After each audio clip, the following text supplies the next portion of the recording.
에베소서 3장 20절로 21절 우리 두 절만 다 같이 한번 합독해 보겠습니다. 시작.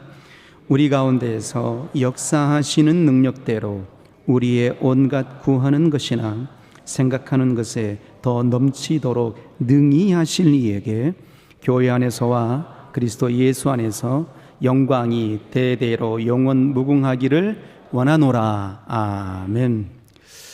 오늘은 이 본문을 가지고요, 우리 한계를 넘어 역사하시는 하나님이라는 제목으로 은혜를 나눠보고자 합니다.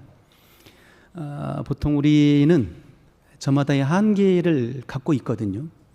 시간의 한계, 건강의 한계, 물질의 한계, 그리고 여러 모양의 환경에 놓여 있는 그 연약함들 속에 한계에 봉착하게 됩니다. 그런데 어느 때 그렇게 한계를 잘 알게 될까요? 경험을 통해서 알게 되는 거거든요. 그러다 보니까 이 부딪혀오는 그 한계들 속에 안타까운 모습들은 나의 한계임에도 불구하고도 나의 이 한계 속에 하나님의 역사를 가둬둘 때가 있단 말이에요. 말하자면은 우리가 시간이 없잖아요. 바쁘잖아요. 그러다 보니까 시간의 한계 속에 쫓겨다니는 인생을 살아가게 됩니다. 너무 바쁘거든요. 지치거든요.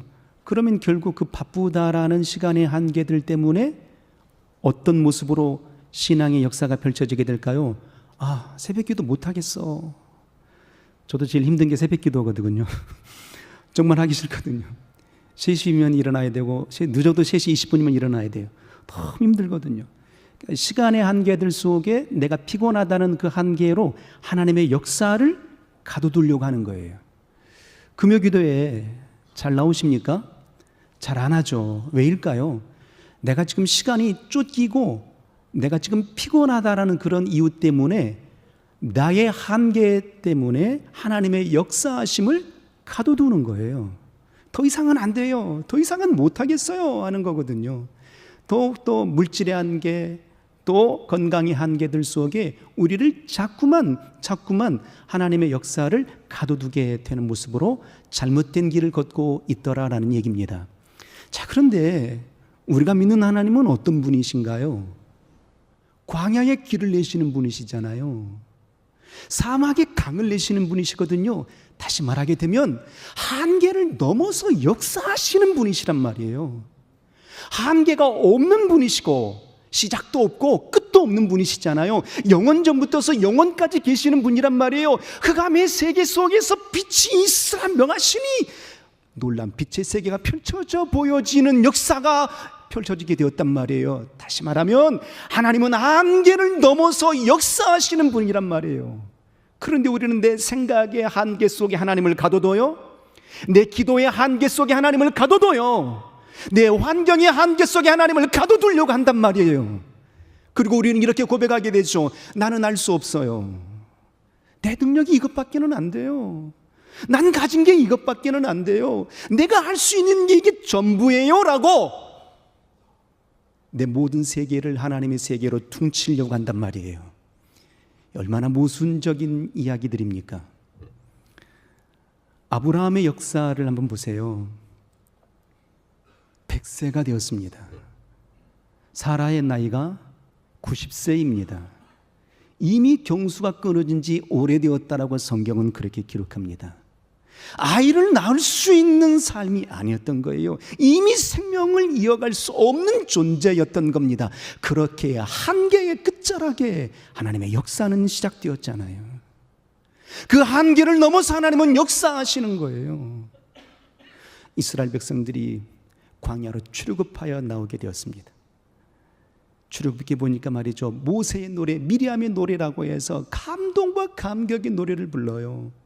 그런데 바로 그 다음 장에 넘어가서 홍해 바다를 만나게 됩니다. 뒤에는 애굽의 군대가 쫓아오고 있어요. 더 이상 나아갈 길이 없었던 겁니다. 그때에 스스로의 한계에 봉착하게 되니 당신들의 한계 속에 하나님을 가둬두게 된단 말이에요. 그래서 백성들이 하나님을 향해서, 모세를 향해서 어떻게 반응하게 되었을까요? 우리가 장사 지낼 곳이 없어서 이 홍해바다에 빠져 죽게 하려고 우리를 인도하여 내었느냐라고 감동의 목소리가, 감격의 목소리가 저주와 원망의 목소리로 바뀌어지게 된 거예요. 왜요? 당신들의 한계 속에 하나님을 가둬두었기 때문이잖아요. 내가 알 수 없는 그의 역사 속에 하나님도 알 수 없을 것이라고 생각 속에 가둬두게 된 거예요. 뒤에는 도무지 내가 애굽의 군대를 이길 수 없다라는 그의 환경의 한계를 내가 스스로 가둬두게 되었던 겁니다. 그래서 모세를 원망해요. 하나님을 원망한다고요. 그런데 모세가 백성들 앞에 당당하게 이렇게 선언합니다. 너희는 가만히 있어. 오늘 우리에게 행하시는 하나님의 구원의 손길을 보라. 얼마나 감동스럽습니까?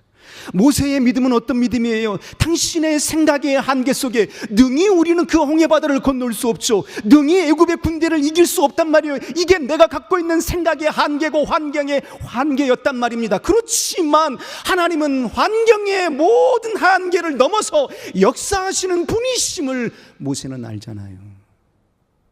10가지 재앙을 본인의 능력으로 행한 게 아니었거든요. 그래서 당당하게 선언하게 되는 겁니다. 너희는 가만히 있어. 하나님 오늘 우리에게 행하시는 구원의 역사를 보라.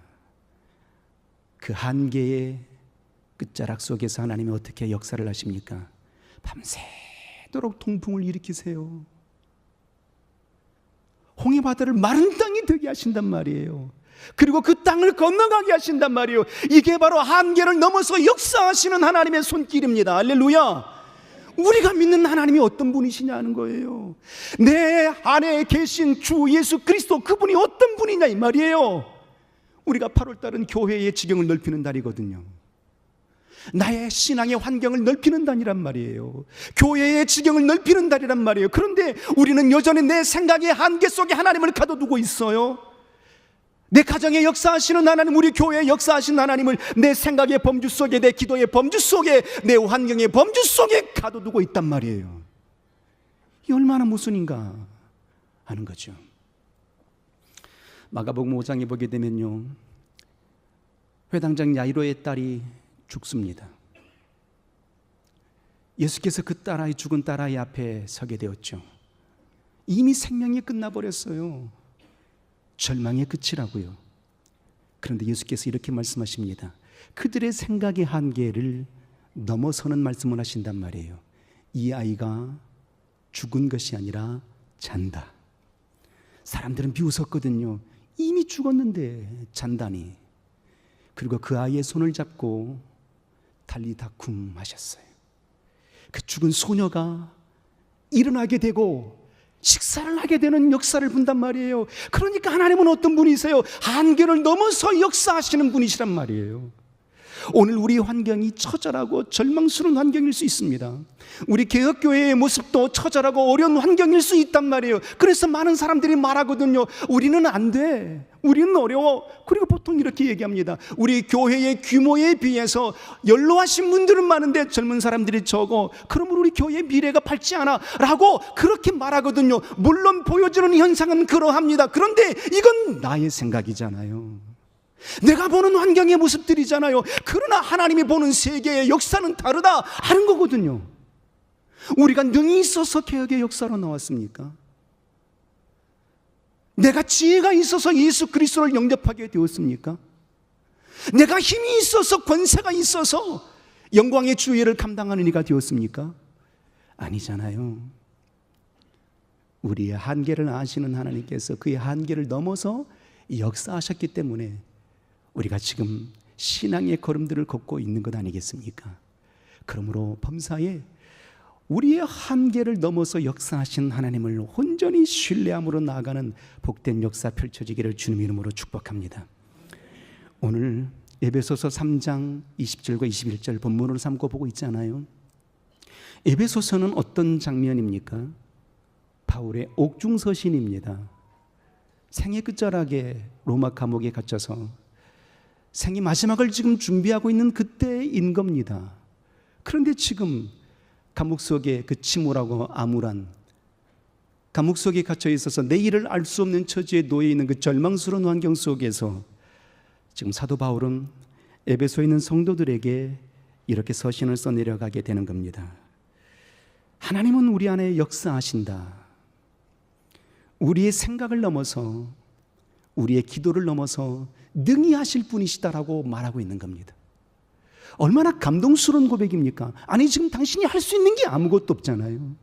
내가 이룰 수 있는 게 아무것도 없잖아요. 그런데 그는 고백하는 겁니다. 우리 가운데서 역사하시는 능력대로 우리의 온갖 구하는 것이나 생각하는 것에 더 넘치도록 능히 하실 이에게 나는 감동의 영광의 찬송을 돌린다라고 고백하고 있는 거예요.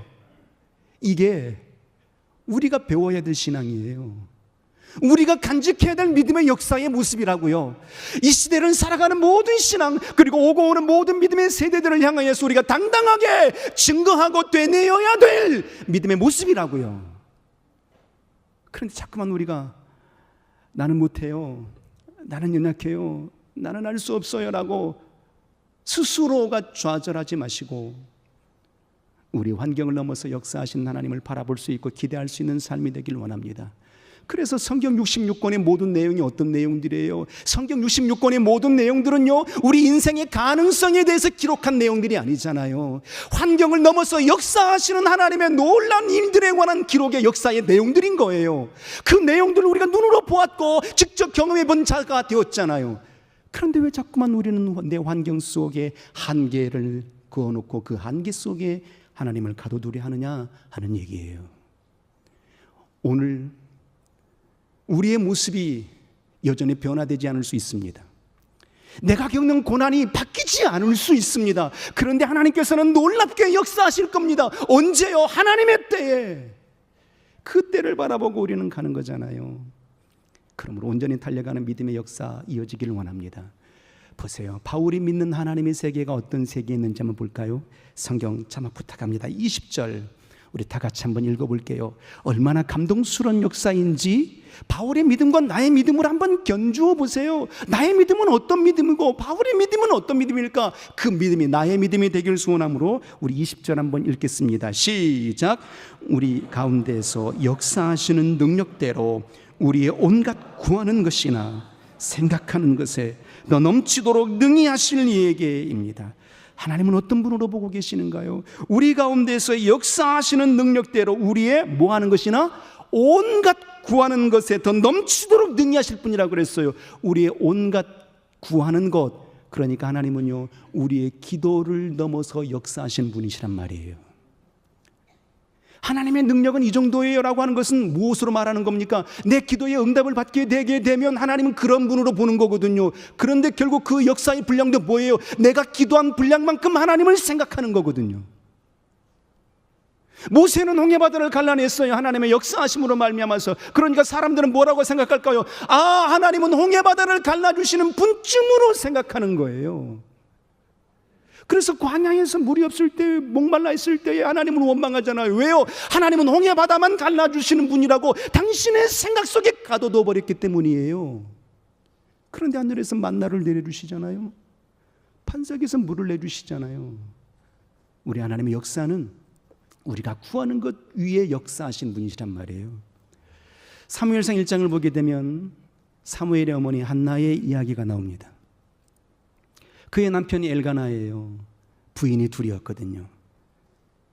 정실의 부인은 한나였고 또 하나의 부인은 이제 또 하나의 부인이 있었단 말이에요. 그런데 그 분이나라는 그 부인이 말이에요, 아이를 먼저 가져요. 그런데 한나는 아이를 가질 수가 없었거든요. 그러니까 그 분이나가 한나를 격동시킨단 말이에요. 너는 대를 못 이었잖아, 나는 대를 이었어. 너는 아들 없잖아, 나는 아들이 있어. 그러니까 한나가 어떻게 그의 마음을 토로했을까요? 매일같이 성전에 올라갑니다. 그 성전에 올라가서 기도한 내용이 뭐였을까요? 아들을 주옵소서, 내게 아들을 주시면 하나님께 다시 드릴게요 라는 내용이었어요. 그런데 성경에는 기록하고 있지 않지만 한나의 마음을 들여다보게 되면 결국 이런 기도였겠죠. 하나님, 내 슬픔을 좀 되돌려 주세요. 내가 지금 저에게 격동함을 받고 있어요. 내 안타까움과 내 서러움을 좀 거두어 주세요라고 그런 기도였겠죠. 그러니까 한나의 기도의 내용은 내 슬픔, 내 아쉬움, 내 괴로움을 좀 거두어 주실 수 있도록 아들을 주세요라는 내용이었던 겁니다. 그런데 하나님께서 그의 기도를 들어주세요. 그리고 응답을 주시죠. 그래서 그에게 누구를 주시죠? 사무엘이라는 아들을 주신단 말이에요. 기도하는 것은 내 슬픔을 거두어 주세요, 내 괴로움을 거두어 주세요, 내 가정의 대를 잇게 해주세요 라는 그런 분량의 기도였던 겁니다. 그런데 하나님께서는 어떻게 역사하셨을까요? 그 기도보다 더 크게 역사하시는 응답을 주신단 말이에요. 그 사무엘이 누구입니까? 영적인 암흑의 세대의 시대에 민족의 영성을 일으켜 세운 능력의 주의 종이에요. 위대한 선지자예요. 사울과 다윗에게 기름 부어 왕을 삼을 수 있는 정도의 하나님의 말씀을 대언하는 그런 선지자로 하나님은 그렇게 응답을 주셨던 겁니다. 나의 기도는 내 슬픔을 거둬주세요, 내게 아들을 주세요, 내 가정을 살려내주세요 라는 가정의 범주 안의 한계, 내 범주 안의 한계 속에 있었지만 하나님께서 응답의 역사는 어떤 역사예요? 민족을 살려내는 역사의 분량으로 확대하시는 응답을 주시잖아요. 이게 바로 하나님의 역사하심이란 말이에요. 오늘 바울이 그렇게 고백했던 역사가 온갖 구하는 것이나 그의 역사에 넘치도록 능히 하실 분이라고 말하면 역사 분량이 왜였을까요? 원래 바울은 예수 믿는 자를 핍박하던 사람이었잖아요. 예수 믿는 가정을 저주하던 자였단 말이에요. 가정을 파괴하던 자였단 말이에요. 신앙을 무너뜨리는 자였단 말이에요. 그런데 그가 예수를 만나잖아요. 놀라운 변화를 보게 되잖아요. 그러니까 스스로 생각하게 될 때 바울이 만난 하나님은 어떤 분이에요? 나의 한계를 넘어서, 내 생각의 한계를 넘어서 역사하시는 분이라는 것을 온전히 그가 믿음으로 경험하게 된 겁니다. 그래서 그는 고백하는 거예요. 나 같은 인생에게도 하나님의 복음을 증거할 수 있는 사도로 삼아주시다니, 하나님의 역사의 능력은 내가 생각하는 그 한계를 넘어서 역사하신 분이라고 고백하게 되었던 겁니다. 마치 한나가 고백했을 때 그 역사의 응답이 그와 같은 놀라운 역사의 응답으로 이루어졌던 것처럼 말이에요. 그러니까 우리가 구하는 그 모든 것들보다도 더 크게 역사하시는 분이 누구시냐? 우리 하나님이시라니까요. 솔로몬이 왕이 되잖아요. 그리고 왕이 된 이후에 1000번제를 드립니다. 1000번의 제사를 드렸음이 아니고 1000마리의 소를 잡아서 번제를 드렸단 말이에요. 하나님이 그 역사를 너무 기뻐하셨거든요. 그래서 마치 동화에 나온 이야기처럼 이렇게 얘기했어요. 솔로몬아, 너의 소원을 말해보렴, 내가 들어줄게. 이렇게 하나님께서 솔로몬에게 물으셨어요. 그때 솔로몬이 부도 구하지 아니하고 명예도 구하지 아니하고 당신의 원수를 멸해달라고 구하지 아니하고 뭘 구했어요? 이 많은 백성들에게 온전하게 판단을 내릴 수 있는, 온전하게 치리할 수 있는 지혜의 마음을 주세요라고 했어요. 뭘 달라고요? 지혜의 마음을 달라고 그랬단 말이에요. 이 백성들에게 온전하게 재판할 수 있는, 판결을 내려줄 수 있는 지혜의 마음을 주세요라고 구했단 말이에요. 그러니까 구한 것은 지혜의 마음인데 하나님께서 솔로몬에게는 어떻게 응답을 주세요? 지혜만 주심이 아니라 부도 주시고 명예도 주시고 장수도 허락하여 주시고 이방의 모든 원수도 멸해 주시는 역사의 응답으로 주시더라 함이에요. 우리 하나님은 어떤 분이십니까? 우리의 기도를 넘어서 역사하시는 분이시란 말이에요. 그러니까 우리가 생각할 때 내가 기도했는데 왜 응답이 안 될까라고 생각한 적이 있잖아요. 있어요, 없어요? 있잖아요. 그때 우리는 서운한 마음이 들거든요. 하나님 계시는 거예요?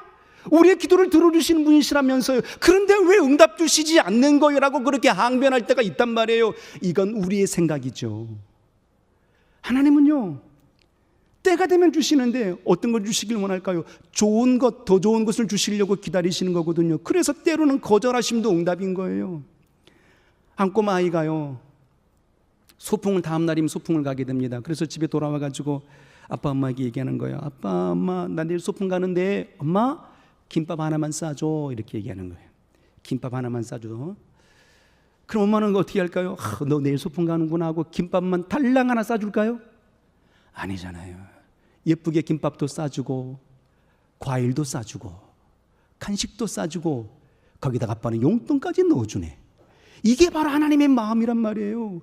기도 위에 역사하시는 하나님, 내가 구하는 것보다 더 크게 역사하시는 하나님이시란 말이에요. 우리는 이런 하나님을 어떻게 믿어야 될까요? 신뢰함으로 나아가야 되는 거예요.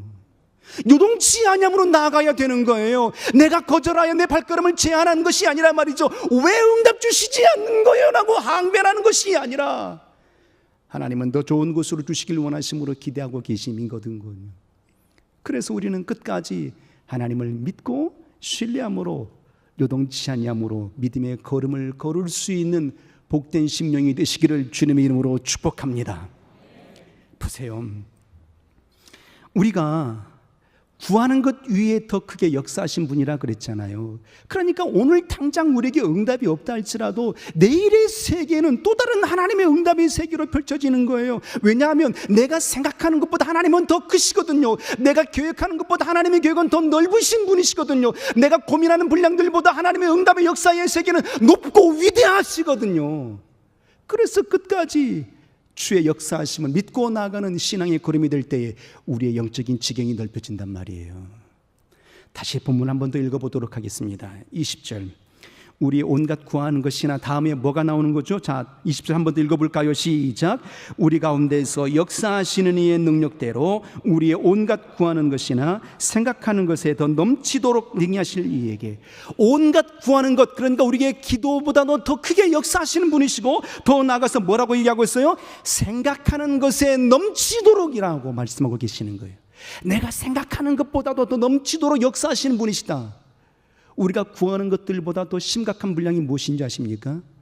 내가 생각하는 분량이거든요. 우리가 하나님을 언제 제한할까요? 내 생각 속에 제한하거든요. 이건 안 돼요. 이건 안 된다니까요 라고 판단의 지성이 있잖아요. 판단의 이성이 있잖아요. 그래서 그 판단의 이성대로 하나님의 역사하심을 가둬두려고 한단 말이에요. 제가 이제 목회 일들을 하게 될 때 이제 여러 모양 일들을 감당하잖아요. 회의들을 많이 하게 됩니다. 하나님이 내게 주신 지혜가 뭘까를 생각해 보게 되면 진행되는 역사의 흐름을 볼 수 있는 눈이 내게 있다. 내게 주신 달란트다 이렇게 여기거든요. 얼마나 교만합니까? 그런 게 제가. 그래서 뭔가 일을 진행하게 되는데 제가 흐름을 보게 되니까 이건 이래서 안 되고 이건 이래서 안 되고 이건 이래서 안 되고 이건 이래서 안 돼. 안 될 수밖에 없는 것만 보여주는 거예요.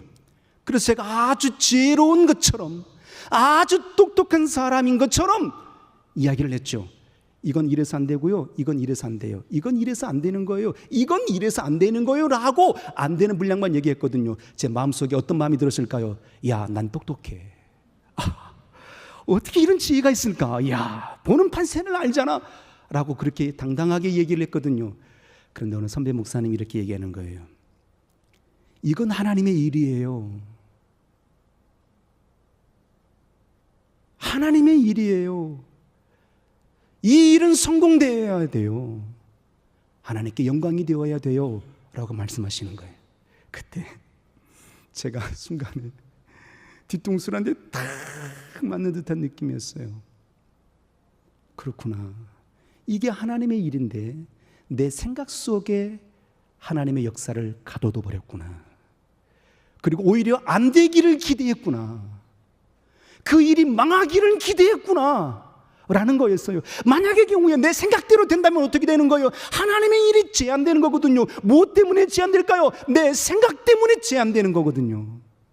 그래서 하나님의 역사하심은 말이죠, 우리의 생각을 넘어서 역사하시는 분이시란 말이에요. 믿으시면 큰 소리로 아멘. 요한복음 11장을 보세요. 베다니의 나사로가 죽습니다. 그의 누이 동생 마르다가 그의 오라비가 죽게 생겼을 때에 예수님을 청하게 됩니다. 우리 오라비가 죽게 되었으니 부디 좀 와주세요 라고 사람을 보내게 되거든요. 근데 예수께서 그 소식을 듣자마자 곧장 달려감이 아니라 이틀을 더 머물게 된단 말이에요. 그리고 드디어 이제 이틀 후에 베다니 지역으로 와서 보게 되니까 이미 죽어서 장사를 지낸 지 끝나버린 후였단 말이에요. 그럼 마르다가 예수를 맞이할 때에 마르다의 고백이 뭐였습니까? 당신의 생각을 말하는 거예요. 주께서 여기 계셨더라면 내 오라비가 죽지 아니하셨을 것입니다. 뭐예요? 당신의 생각을 말하는 거예요. 당신의 생각 속에 주님을 가둬두는 거예요. 당신이 여기 계셨더라면, 주님이 여기 계셨더라면 내 오라비가 죽지 않았을 거예요. 이성적인 판단이잖아요. 하나님, 당신은 전능자이시니까 전능자께서 여기 계셨더라면 내 오라비가 어떤 병에 걸렸을지라도 살았을 거예요. 그런데 당신이 없었으므로 죽은 거잖아요 라고 당신의 생각을 말하고 있는 겁니다. 그때 예수께서 뭐라고 말씀하셨을까요? 저가 다시 살아나리라. 아니, 죽은 지 이미 냄새가 난다니까요 라고 또다시 당신의 생각을 말합니다. 그리고 이렇게 고백하게 되죠. 부활할 때에는 저가 다시 살 줄을 내가 압니다. 믿음의 고백처럼 보였지만 결국 그의 역사의 분량은 뭐예요? 믿음이라는 허울적인 명목 속에 예수 그리스도의 전능성을 가둬둬 버린 거였거든요. 내 믿음의 한계 속에 주님을 가둬둬 버렸단 말이에요. 그리고 주님은 그의 고백 속에 이렇게 말씀하십니다. 너희가 나를 믿는 자들은 살아서 나를 믿는 자들은 죽지 아니하겠고 영원히 살리니 내가 믿느냐 말씀을 하시고 돌무덤을 옮겨 놓으라 하십니다. 썩어서 냄새가 난다니까요 라고 계속해서 마르다는 당신의 생각을 항변한단 말이에요. 그래도 아랑곳하지 아니하시고 두 손을 높이 들고 하늘의 하나님께 감사의 기도를 아립니다. 하나님, 이제껏 제 기도를 들어주심을 감사합니다. 그리고 한계를 넘어서 역사하시는 하나님의 거룩한 음성을 선포하십니다. 예수께서 뭐라고 말씀하시는 겁니까? 나사로야 나오라, 나사로야 나오라 라고 명하게 되니 어떤 역사와 이적이 펼쳐지게 되는 거예요. 죽은 나사로가 수족을 동여민 채로 나오더라. 할렐루야. 이게 바로 하나님의 역사하심이란 말이에요. 내가 믿는 믿음으로 하나님을 가둬두지 마세요. 나의 한계 속에 하나님을 가둬두지 마세요. 하나님은 내 생각을 넘어서 역사하시는 분이시란 말이에요. 그런데 자꾸만 내 생각의 한계 속에 가둬두거든요. 되겠어? 이런 모습으로 되겠어? 이건 내 생각이라니까요. 그때 우리는 어떻게 고백을 해야 될까요? 보라, 하나님 오늘 우리에게 행하시는 구원의 역사를 보라. 하나님은 어떻게 역사하실까? 기대와 소망 중에 하나님을 바라보는 자가 되어야 마땅함이지. 이건 이래서 안 되고요, 저건 저래서 안 되고요, 나는 능력 없어서 안 되고요, 교회는 이래서 안 돼요 라는 역사가 아니라는 사실인 거예요. 개혁의 9년의 여정의 걸음들 속에 우리 힘으로 된 것이 있었습니까? 아무것도 없었잖아요. 뒤돌아서 보게 되니까 우리는 여전히 이곳에 있어요. 내 힘으로 있는 게 아니잖아요. 하나님 우리의 걸음을 인도해 주심이잖아요. 하나님의 생각과 우리의 생각은 다르다 하는 것입니다. 그래서 철저하게 우리는 어떤 신앙으로 가야 될까요? 하나님의 역사하심을 기대하심으로 신뢰함으로 나아가는 믿음의 역사여야 돼요. 여기서 또 한 가지 우리 21절 마지막 한 절만 읽고 마치도록 하겠습니다. 자, 21절입니다. 시작. 교회 안에서와 그리스도 예수 안에서 영광이 대대로 영원 무궁하기를 원하노라. 교회 안에서와 그리스도 예수 안에서 영광이 대대로 영원 무궁하기를 원하노라. 아멘. 이렇게 말씀을 정리하게 되는데 한번 생각해 보게 되는 겁니다. 왜 하나님께서는 우리의 기도를 넘어서 더 크게 역사하실까? 내 생각을 넘어서 왜 그렇게 크게 역사하실까라는 생각이 드는 겁니다.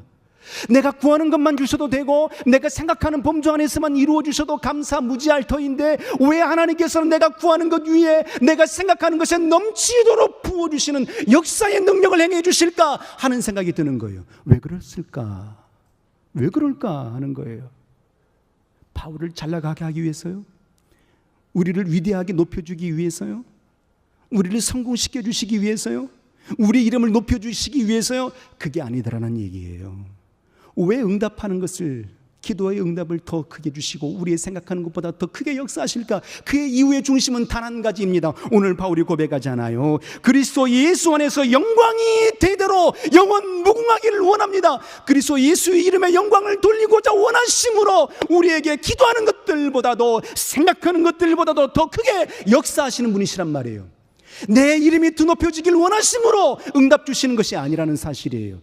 그러므로 우리의 신앙의 여정 속에 내 생각대로 되지 않는다 할지라도, 내 뜻대로 되지 않는다 할지라도 하나님의 역사하심의 걸음을 믿고 신뢰함으로 나갈 수 있는 우리 모든 삶이 되기를 원합니다. 주 하나님께 영광이 될 수 있는 삶이 될 수 있는 그의 걸음이 되기를 원합니다. 이 신앙이 될 때에 우리의 놀라운 역사와 이적이 일어나게 되는 거예요. 아브라함에게는 나이가 한계였어요. 모세에게는 입술이 우둔함이 한계였죠. 기드온에게는 군사의 숫자의 한계가 있었단 말이에요. 제자들에게는 말이죠, 500여밖에 없는 그의 한계 속에 놓여 있었단 말이에요. 그러나 그 한계를 넘어서 하나님은 역사해 주셨잖아요. 그러므로 이후의 모든 삶의 걸음들 위에도 하나님이 어떻게 역사하실지를 보시고 기대와 소망 속에 신뢰함으로 나갈 수 있는 우리 모두가 되시기를 주님의 이름으로 축복합니다. 할렐루야! 기도하겠습니다. 우리 시간 기도할 때 생명의 하나님, 벌써 나사로가 죽은 지 냄새가 났지만 하나님은 그 죽음의 안개를 넘어서 역사하신 분이신 줄 우리가 아나이다. 그러므로 끝까지 주님을 신뢰함으로 나갈 수 있는 걸음들 속에 주님의 이름의 영광을 돌릴 수 있는 평생의 삶의 여정들이 되게 하여 주옵소서 하고 우리 통성으로 기도하겠습니다.